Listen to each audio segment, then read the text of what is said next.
At this moment, the banquet hall was lively and full of energy. On stage, a group of dancers dressed in vintage clothing danced to classical music. Every facial expression and move was full of charm and grace, leaving a lingering impression in the audience's mind. Below the stage sat a group of well-dressed elites and socialites. Some were chatting over drinks, others were quietly enjoying the performance. Dustin found an empty seat, sipping fruit juice as he watched the show. "Yo! Dustin! I can't believe you actually managed to sneak in." Just as he was getting into the performance, an unpleasant voice came from beside him. Dustin glanced over casually. It was Chris, Nolan, Dahlia, and their group. "Ugh! You again? What a jinx!" Lyra muttered, clearly annoyed. Dahlia said nothing. After giving him a cold glance, she sat down in an empty front row seat. "Dustin, the charity auction is about to start. You got the money to even sit here?" Chris sneered. "Why? I need money just to sit down."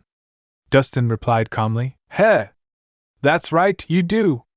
Freeloaders like you don't deserve to sit with people like us." Chris scoffed. "You heard him, didn't you? Move! Give up your seat!" Lyra kicked his chair. "What if I don't?" Dustin raised his eyes slightly. "Don't? Then I'll call security and have you thrown out," Lyra threatened. "Go ahead. Try it," Dustin responded indifferently. "Fine. You asked for it. Don't blame me when you get humiliated in public." Just as Lyra raised her hand to call for someone, Dahlia suddenly spoke up. "Forget it. If he wants to sit there, let him." "President Dahlia?" Lyra frowned. "Just mind your own business," Dahlia replied coldly. "Humph.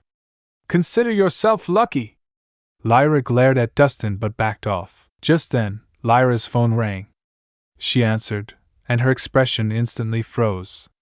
Her smug face turned into one of panic. "What's wrong?" Dahlia quickly noticed the shift. "President Nicholson, something big just happened," Lyra said nervously. "I just got an inside tip. The Harmon family might be about to remove Allure Group from the shortlist." "What?" Dahlia's face changed immediately. "Are you sure?" "Pretty sure. My bestie overheard it while working on something," Lyra said. "How could this happen?" Dahlia looked troubled. She had invested a lot to get Allure Group onto that shortlist, not just financially, but also in favors and effort. She thought all she had to do now was meet President Harmon to secure the partnership spot. But now, they were suddenly and inexplicably being cut, without any warning. What on earth happened? "President Nicholson, what do we do now? If we're out, doesn't that mean all our hard work was for nothing?" Lyra asked, unwilling to accept it. "Let me think." Dahlia furrowed her brows deeply. Becoming a partner with the Harmon family wasn't just about profit. It was about identity and status. Allure Group had grown quickly, but it lacked heritage.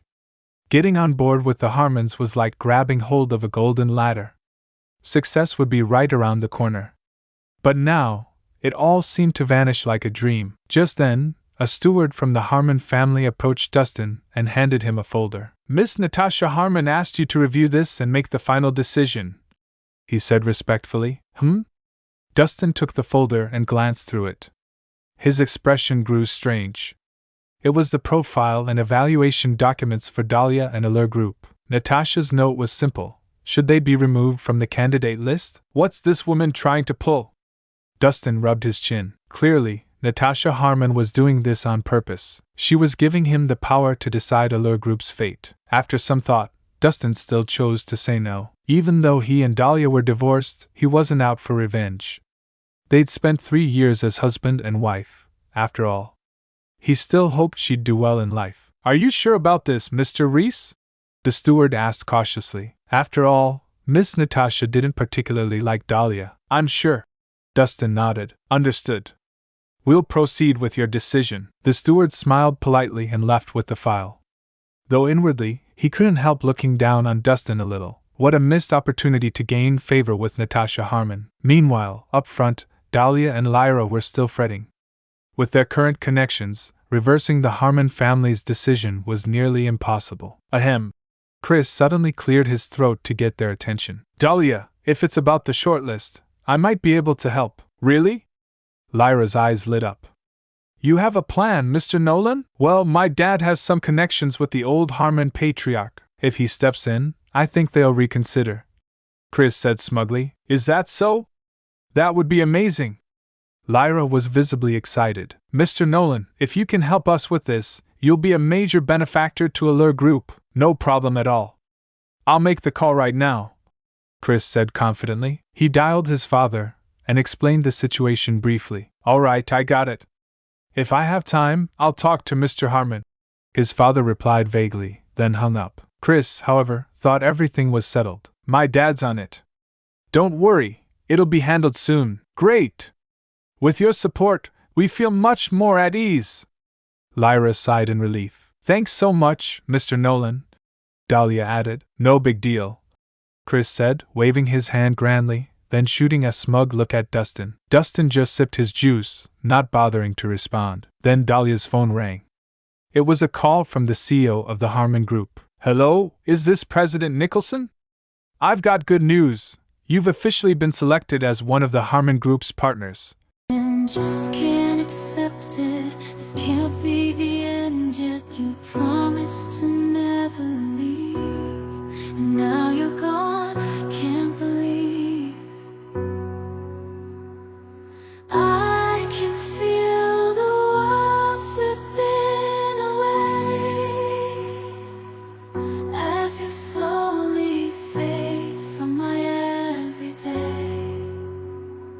You promised forever a love without end, but now I'm left broken, struggling to mend. I thought we were so tied, destined for a lifetime, love with no end, love with no end.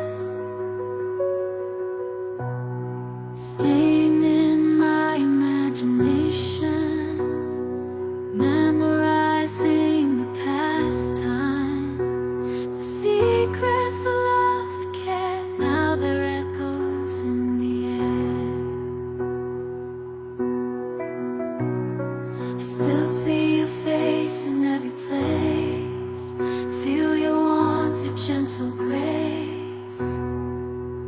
But now there's just an empty space, and I'm lost in this endless chase.